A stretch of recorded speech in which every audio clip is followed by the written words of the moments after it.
Certains hommes disposent vraiment de réels pouvoirs qui peuvent être politiques, économiques, financiers ou militaires. On dit d'eux qu'ils font la pluie et le beau temps.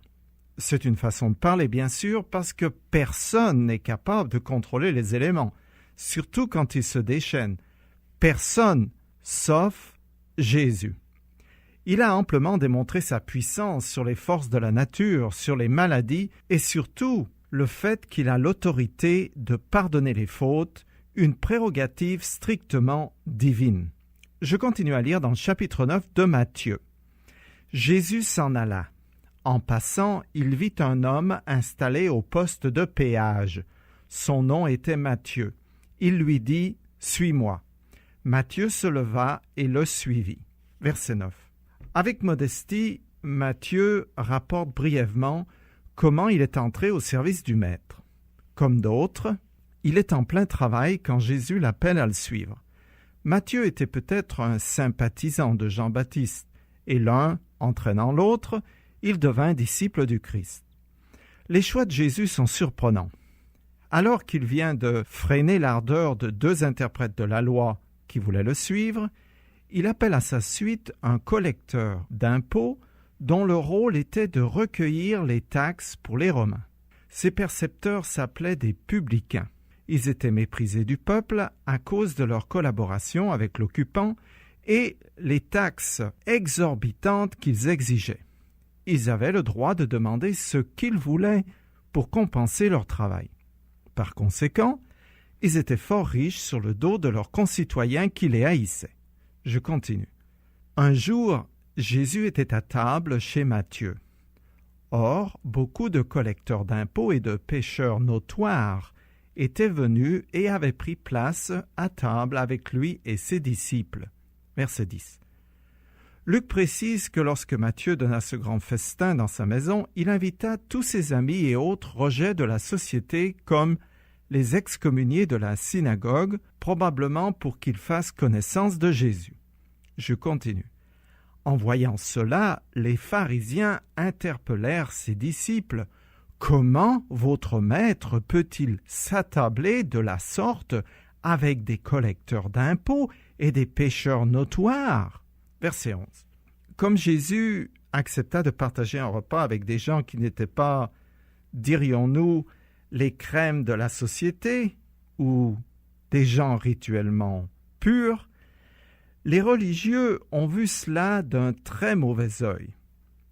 Faisant le guet dans l'ombre et surveillant de l'extérieur ce qui se passait à l'intérieur, ils accrochèrent des disciples qui sortaient ou entraient pour se plaindre de la conduite du Christ. Les Juifs qui se voulaient justes ne dînaient pas avec des païens. Pour les pharisiens, le repas était un moment de communion important de la vie sociale et religieuse, et ils prenaient leur repas dans de strictes conditions de pureté cérémonielle. Ils n'auraient jamais, au grand jamais, osé mettre le pied dans un tel lieu, un repère de maudits à leurs yeux. Je continue. Mais Jésus, qui les avait entendus, leur dit « Les bien portants n'ont pas besoin de médecins, ce sont les malades qui en ont besoin. Allez donc apprendre quel est le sens de cette parole. Je désire que vous fassiez preuve d'amour envers les autres plutôt que vous m'offriez des sacrifices. Car je ne suis pas venu appeler des justes, mais des pécheurs. » Versets 12 à 13. Jésus fait allusion à un passage de l'Ancien Testament qui dit « Car je prends plaisir à l'amour bien plus qu'au sacrifice, à la connaissance de Dieu bien plus qu'aux holocaustes. » Fin de citation. En d'autres mots, la pureté rituelle importe bien moins que la bonté envers autrui. Ce sont les Écritures dont les pharisiens se disaient être les défenseurs qui les condamnent. Ces gens croyaient vraiment qu'ils pouvaient gagner des points avec Dieu par leur religiosité selon des règles qu'ils avaient eux-mêmes établies. Moi, je trouve ça fou. Les légalistes de toute obédience ne peuvent pas comprendre le concept de la grâce que Dieu accorde gratuitement à ceux qui sont sans mérite, mais reconnaissent leur culpabilité envers Jésus. Le Christ n'a rien à offrir à celui qui se croit juste, mais il est plein de miséricorde vis-à-vis de celui qui cherche en lui un secours. Le disciple du Christ est appelé d'une part à se garder de toute corruption morale et d'autre part à venir en aide à tous ceux qui sont dans le besoin et qu'il croise sur sa route. Je continue. Alors les disciples de Jean vinrent trouver Jésus et lui demandèrent : « Comment se fait-il que tes disciples ne jeûnent pas, alors que nous, comme les pharisiens, nous le faisons souvent ?» Verset 14. Jean-Baptiste était un vestige de l'Ancien Testament, un prophète qui fit le trait d'union entre l'Ancienne et la Nouvelle Alliance, entre la loi et la venue de Jésus, qui a instauré le temps de la grâce. Les disciples de Jean-Baptiste sympathisaient avec les pharisiens et, comme eux, jeûnaient 2 fois par semaine. Ne comprenant pas pourquoi Jésus n'imposait pas un style de vie spartiate à ses disciples, et n'arrivant pas à le comprendre, ils se tenaient encore à l'écart de lui.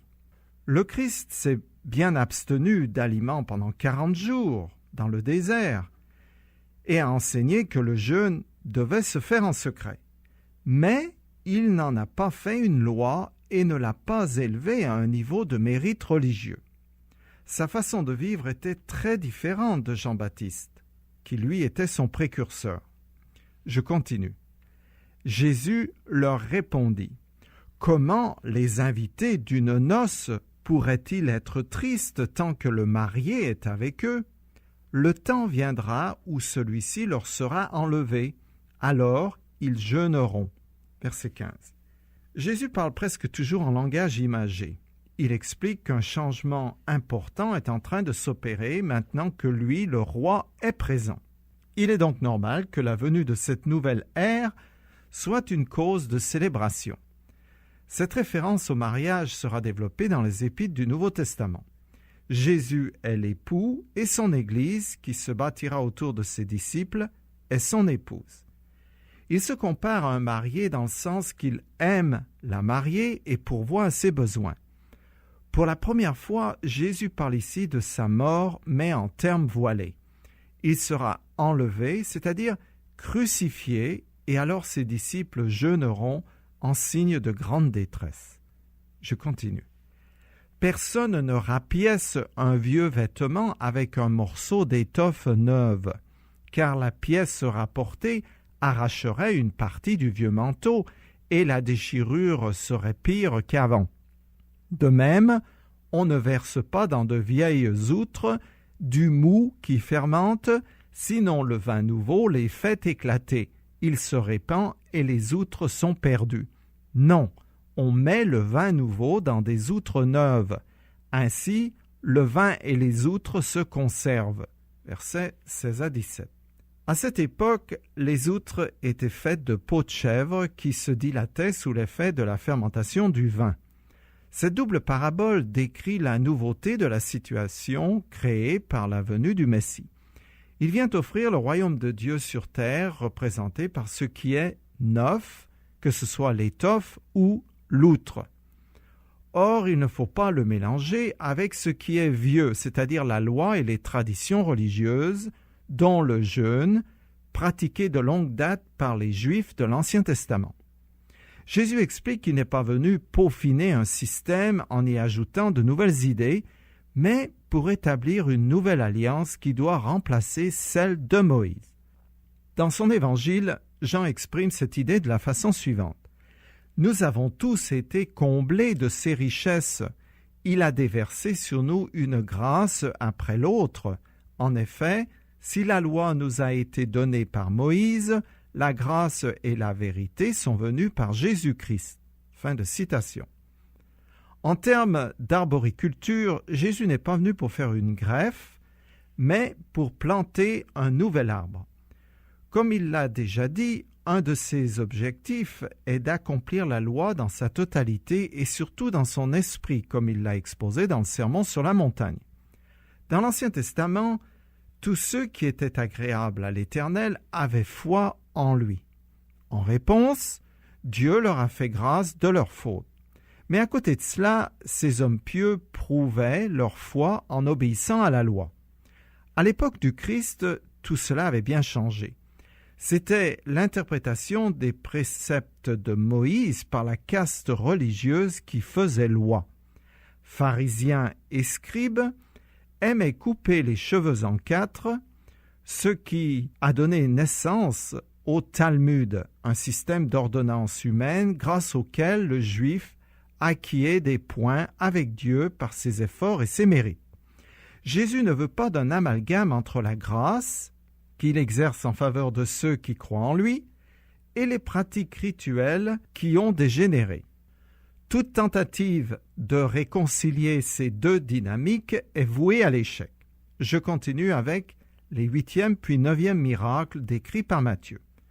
Pendant que Jésus leur disait cela, un responsable juif arriva, se prosterna devant lui et lui dit « Ma fille vient de mourir, mais viens lui imposer les mains et elle revivra. » Jésus se leva et le suivit avec ses disciples.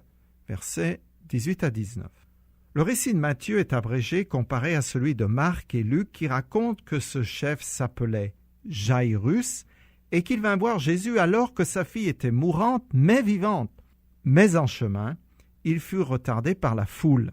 Entre-temps, des serviteurs de ce responsable juif vinrent lui annoncer le décès de la petite fille de 12 ans. Je continue.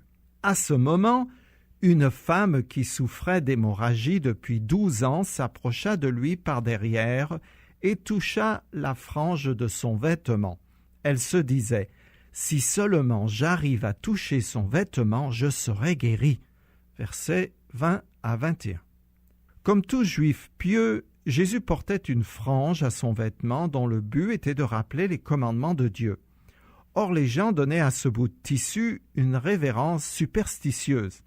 Cette femme avait décidé qu'elle se frayerait un chemin coûte que coûte jusqu'à Jésus, à travers la foule, un peu comme quand on fait la queue au Resto U ou au téléski.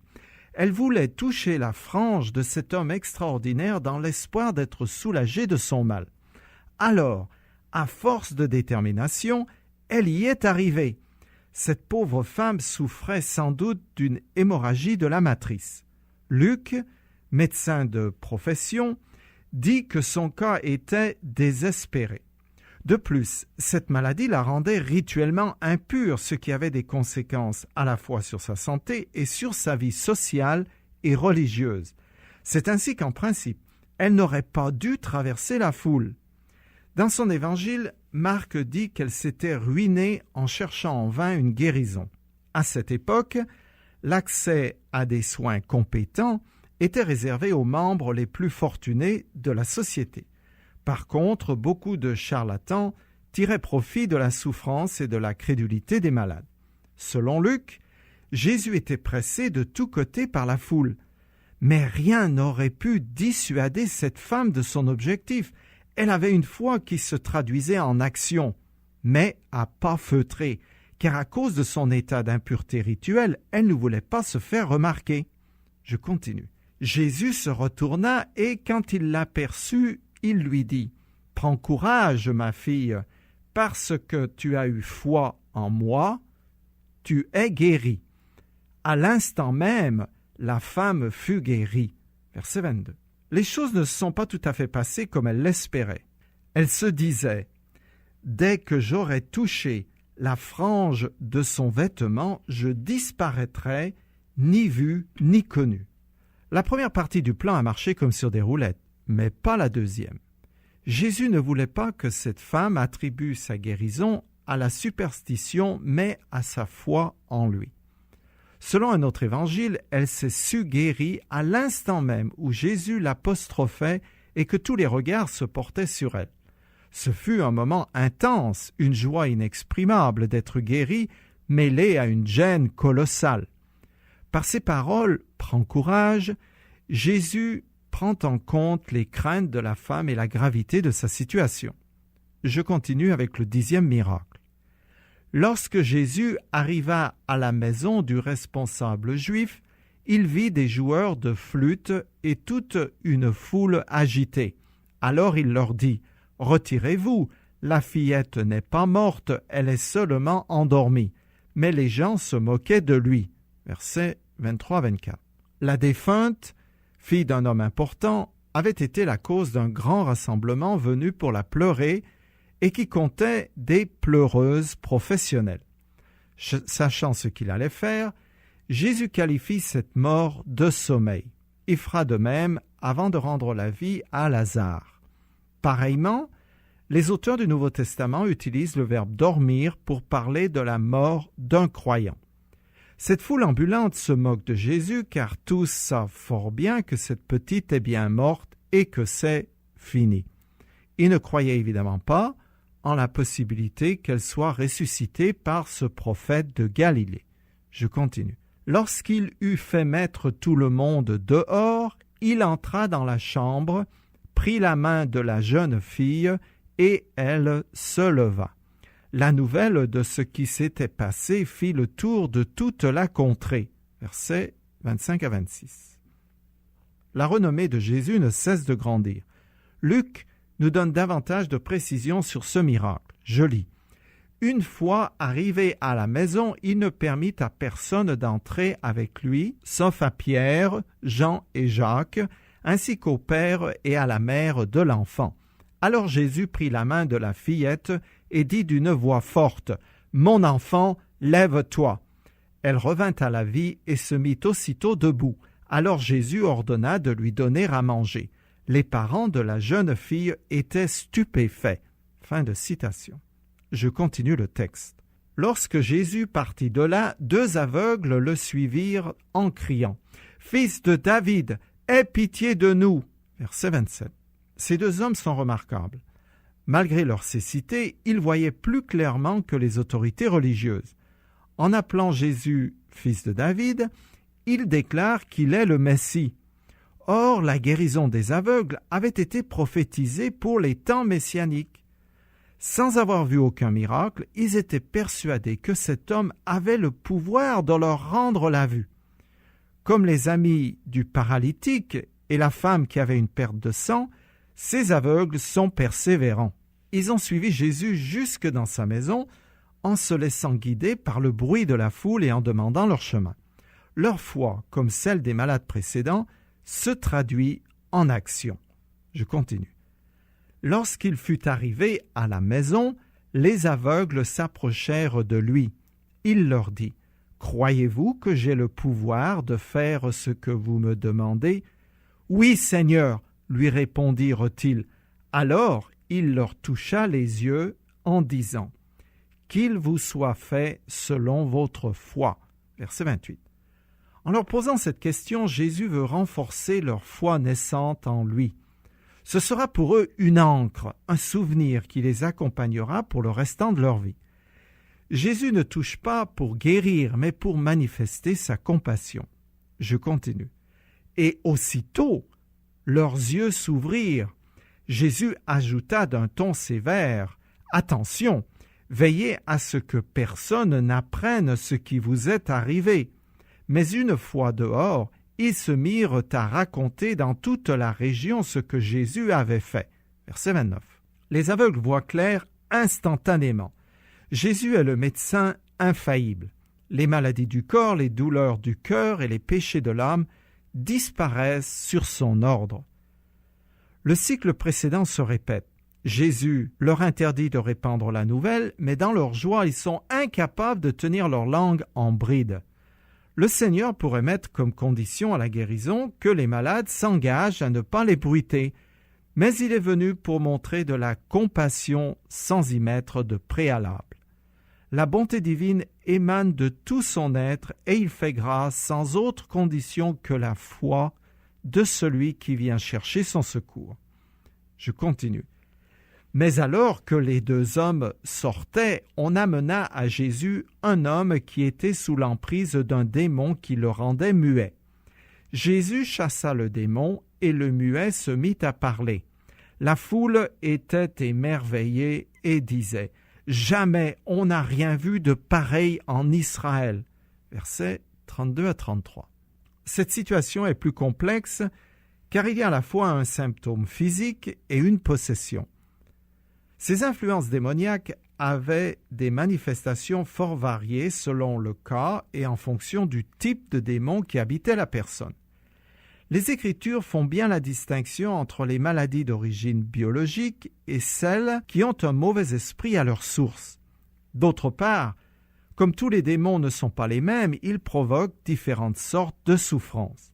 Cette fois encore, sans aucune simagrée et par sa parole, Jésus guérit cet homme devant une foule épatée. Tout semble pour le mieux, rien ne peut plus arrêter l'ascension de Jésus. Sous peu, il sera accepté comme celui qui devait venir, le roi d'Israël. Mais c'est sans compter sur les puissances des ténèbres qui préparent leur réplique. Les religieux vont déclencher une attaque.